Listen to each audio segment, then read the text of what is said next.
Welcome back to my ranch rod project.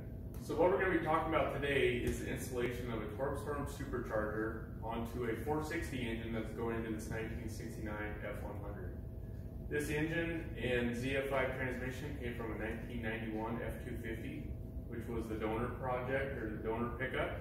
And so that was where the basis for this came from. When I first started putting this together and was thinking about the type of power I was wanting to make, is I really wanted to do something that had boost to go along with it. And so I first gravitated toward a turbo. I've always wanted to do one. They look like they're lots of fun and big power. And so that was, when I was going into this, that's kind of what I was wanting to focus on. Once I had kind of set this engine and transmission in here and kind of took a look at what everything was going to look like, it looked like the hot side piping was really going to be a problem as far as trying to make headers, where the turbo was going to go, and to make all that work. So at that time, I kind of took a step back, and I didn't really want to entirely get away from the boost side of things. So I started to see if there was any supercharger type applications that would work. And I got looking around, and I'm sure some of you Ford people know that there's not a lot of kits that just kind of bolt on, ready to go, going to work for this. Especially in my case where I want, of course, an alternator. Everybody wants an alternator, a power steering, and ultimately air conditioning as well. So, not a lot of applications are ready for that sort of setup. Another thing I started looking at too was, the sort of cost that would be involved and something that would best fit my power levels. I started looking, I've been looking at Torqstorm for a couple of years there on their website, was kind of intrigued by the sort of application that they did have there. And one of the things that I've heard a complaint about Torqstorm is that the head unit looks like it maxes out probably in that 600 to 700 horsepower range. And the tests I've seen online and in different videos seem to confirm that. And some people kind of scoff at it, like, this head unit's only going to make 600 to 700 horse. In the application that I'm looking at right now, I was really only looking to make probably 600-ish horse at the max anyway. So the head unit to me, even though it's only good for 6 to 7 horsepower, should be plenty good for what I'm looking to do here. So that kind of prompted me to go ahead and look a little more seriously at Torqstorm. And so I started taking some different measurements, and I started having some conversations back and forth with them, trying to see what exactly would be best for my application, and did they have the parts and pieces that we could make something that would work. So when I first looked at their kit, one of the things that they showed as kind of the ready-made option for a 464 was where the blower pulley that goes on the crank there, it had, of course, the big part that drives the blower, but then it only had like one V-belt pulley like you would use for an alternator. And I guess if you're doing like a race type application or something like that, or maybe you want to go ahead and not have power steering or not have air conditioning, that's probably fine for you. Where this is set up, kind of a serpentine belt arrangement, and I really do want to keep power steering. In fact, I added power steering on this pickup, and I think it would be nice to have air conditioning at some point in the future. So when I started looking a little bit more, Torqstorm does offer what they call a plus kit, and a plus kit has all those features. Now, when you look at the plus kit, it offers, the whole kit and caboodle. It offers, the brackets, and I believe that maybe you use your factory alternator. I can't remember, or maybe they supply one, but it supplies you a power steering pump. It supplies you with your AC compressor. I already have a power steering pump. I already have a compressor. So I kind of went the route of starting to mix and match a little bit, trying to keep as much of what I had and make it work, but also use some of those Torqstorm parts where I needed them to go ahead and come up with a setup that I think is going to work for me. The factory 460 EFI, even though they call it serpentine, it's actually two different belts. They have one belt that runs the air pump and the alternator that comes off the crank, and then the other belt ran the power steering pump and ran the AC compressor. Now, I have no reason to run an air pump, so that wasn't even part of the equation, going forward. So that part's gone. I think I have a pretty good setup here where it looks like I can only use one belt for my serpentine. And so that'll drive, of course, my alternator, power steering pump, my AC compressor, all off the crank there. And then of course it does have the separate belt, you know, to drive the blower. So I'll go ahead and kind of go through some of these different steps, some of these things I looked at, some of these parts that I used, and hopefully this will help out for anybody that's looking to do something similar. Because I have looked on YouTube at various times for some 464 Torqstorm applications or installation videos, and they don't look like they exist. So stay with me and we'll walk through this. So as you can imagine, I spent quite a bit of time talking with Torqstorm to kind of see what their parts and pieces were and how I was going to be able to make this all work. As I mentioned earlier, they do have what they call their Plus kit, and the Plus kit is for a serpentine belt arrangement. However, it only does just drive, you know, one accessory belt off the crank pulley. So like I said, this is from their Plus kit. I had asked them and they provided me a CAD drawing of it so I could go ahead and take a look at things.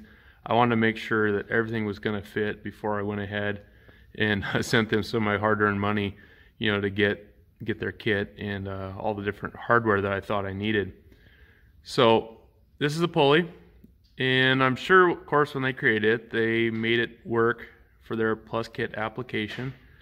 And one of the things that's a little bit unfortunate is when I compared the dimensions of this pulley versus the factory pulley, the factory 2-shiv pulley, the Torqstorm pulley ends up sitting further out from the balancer there by approximately 1/8 of an inch. So, you know, I got to taking a look at it and thought, what would be the easiest way, you know, to make that up? And so what I ended up doing was I just made some spacers for that bracket that ends up bolting to this side for the power steering pump and for the AC compressor. So as you can see on this bolt that sticks out, or this stud that sticks out of the water pump, you can see one of those homemade washers that I made just for some 1/8 inch steel. So every one of these spots where that factory bracket bolts in over here to the water pump and to the head, there's 4 different spots. I guess it bolts just to the head, but in those 4 different spots I had to make washers that go ahead and that push it out, you know, by that 1/8 inch, so that those accessories will line up with this crank pulley. So I'm going to go ahead and get that mounted on there and show you what it looks like. Alright, here's what we look like with that bracket assembly bolted on there. Right now, it might be a little bit before I get to run an AC compressor, so I just have one of those delete pulleys up on top, but I'm using that factory bracket from that 91. We had just talked about the need for, you know, a washer to go ahead and space that out a little bit. So if we, might be hard to see, but if we take a look there, you can see that there's those washers that I talked about, and they're in 4 different positions there that bolt to the head. So that spaces this out by 1/8 inch, which was the measurement that I had taken to try to figure out how my accessory drive was going to work with what the accessory drive sheave looked like on this Plus pulley. So let me try to get down here in a spot and kind of show you. If we kind of get just right here, you can kind of see if I can get the right angle. You can kind of see how it lines up. It actually lines up pretty good with that other pulley back there, and I know it's hard to see on this video.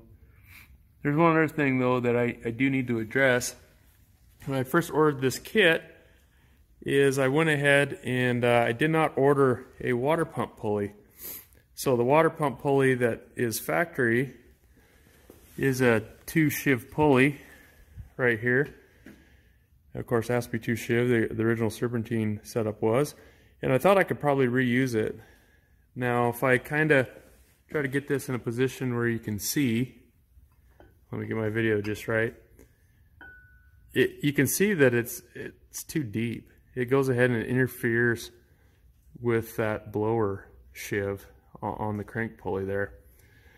You know, maybe there was a way to go ahead and shave off some of the material on that outer sheave, but when I kind of had taken a look at it and started taking a look at some of the different measurements, I don't know that I could have and got away with it. So I went ahead, and another thing too, if I would have used that original pulley, not only would I have had to shave part of that external sheave off, but I would have had to space it out 1/8 of an inch as well to make it work.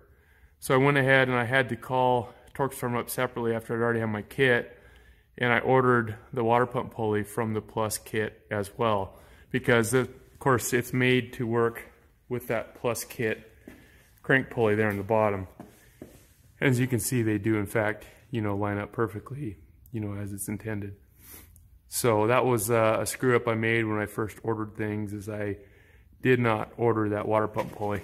As you can kind of see from this angle, if you were to imagine that outer sheave being there, you could see where the interference would take place, you know, with that crank pulley. Now we're going to go ahead and install that supercharger bracket, or I guess it actually is installed. I'm following a lot of the steps that are here in the instructions that came from Torqstorm, and so they do have a pretty good set of instructions. As with any of these things, it takes a little bit to figure out what the right hardware is and some of the order in doing it. Like this first step says to take, you know, these 2 Allen bolts and go ahead and put them in the bracket and just go ahead and tighten the 2 of them up and torque them. I think it's at 29 foot-pounds. One of the things that you will see in this video is that I went ahead and I threaded in this alternator bolt as well. The rest of the holes that you see here on the bracket are all threaded, and that's where the bracket will go to support the head unit. However, this bolt here, this alternator bolt, it goes through the bracket and threads into the head. And so what I found when I've mocked this up before is go ahead and thread this alternator bolt into the head, and then go ahead and tighten up those 2 bolts that hold on that supercharger bracket, because it is possible to tighten that up and it's not 100% in the right spot, and it can make this alternator bolt, you know, a little bigger deal than it needs to be. So even though the instructions don't say to do this, go ahead and do yourself a favor and thread that in there before you tighten up those other 2 bolts. Alright, before we put that bracket on for the head unit, there is one thing that I need to mention. So the bracket there uses some of these other holes. The head unit bracket uses bolts that go into some of these other threaded holes that you can see up here, but it also has a spot where it ties into right here. So you're going to have to take out your factory water pump bolt, and then when you go ahead and use the new bolt and hardware that's with the Torqstorm kit, you're going to make sure and put some sealant on that bolt as it goes ahead, and it helps hold the water pump here. And this is the one that's closest to the water passage. So go ahead and remove that bolt, you know, at this time, and it's the one that's closest to the water neck. This is the water neck, of course, from the water pump that feeds the your heater. All right, here's that bracket for that head unit, and so you can see the spots that bolts in there. And so when I come around here and give a little different angle, you can see that there's some bolts, and then there's some standoff spacers. A total of 4 of them there. 3 of them that go directly to the bracket that bolts to the head, and then there's one there that goes to that water pump area where we just removed that bolt by that water neck that comes off the water pump. So one of the things it mentions in the step is to go ahead and just finger tighten them for now, and wait till our next step before we go ahead and tighten them all up. So we'll go ahead and go to the next step. Alright, that head unit bracket is now installed. You know, if you're not starting to get a little excited at this point, there's maybe something wrong with you. So let me just detail what we did in this last step. So the major thing that we did here is we went ahead and we add the alternator. So there's one more bolt there and a spacer that spaces it off. And so now that the alternator bolt is in there, you can go ahead and tighten up all your bolts for your head unit bracket. And so now it is tight. And so it's one of those things, if you grab it, I mean, it does mount solid. I know when I first mounted it, you know, and you have those, you know, 4 main standoff things, I was kind of curious how stout and steady it was actually going to be, but once it gets tightened up good, it is definitely a stout piece there, and definitely looks good to boot. One of the things that I hadn't mentioned a little bit earlier is that when I have been installing these bolts, I have been using anti-seize on them. I'm not saying you have to, but I do think it's probably a good idea. So we're going to go ahead and keep going, and starting to look a lot better all the time. Alright, the main details of this step was mainly getting the idler pulleys on there. So this idler here, this is for the blower itself, and that's all part of the standard kit. And let me go through that here in a second, what's part of the standard kit and what's not. And so then there's also this idler pulley put on here, and this is for the accessory drive. So I kind of had a mix match of a kit here when I put this together. So I talked about that crank pulley being from their Plus kit. The water pump pulley is also from their Plus kit. The Supercharger Bracket, everything we've talked about so far that bolts the head and then the head unit bracket, that's all part of the standard kit. One of the things though, this idler pulley here, when we talked about it, when I was trying to make this a one belt serpentine, I had some discussions with Torqstorm, and we decided to add this. And the reason we add this is because this bolt's going to come off the crank pulley and come around there, and it's going to wrap on the alternator. And so we deemed that that was a good spot to go ahead and put it to try to make that work. And so Torqstorm was really good to work with as far as some of these little deviations and things that'll work from some of their standard designs. So yeah, we did a nice little mismatch of parts here, but it looks like it's all going to work. So I think we're pretty close to the step that everybody's waiting for. All right, ladies and gentlemen, here we are. So that's what it looks like with that head unit installed there. So if at this point, if you're not making vroom vroom and boost noises and blow off sounds, you're probably on the wrong video, because this is something that it's pretty exciting to look at. And I know I got all sorts of vroom vroom noises going in my head, you know, right now. You can also see now I got the accessory belt on there, and you can see the routing of the belt. And so it seems like it's gonna work. I have that, you know, that tensioner pulley up there by the AC delete. So